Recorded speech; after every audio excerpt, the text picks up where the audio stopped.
निरानन्दा त्रिशूलासि धनुर्बाणादिधारिणी अशेषध्येयमूर्तिश्च देवतानां च देवता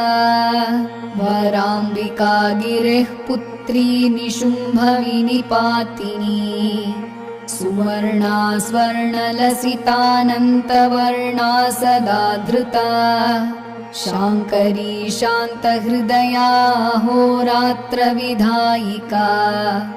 विश्वगोप्त्री गूढरूपा गुणपूर्णा च गार्ग्यजा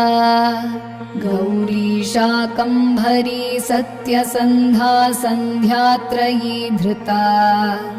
सर्वपापविनिर्मुक्ता सर्वबन्धविवर्जिता साङ्ख्ययोगसमाख्याता अप्रमेया मुनीडिता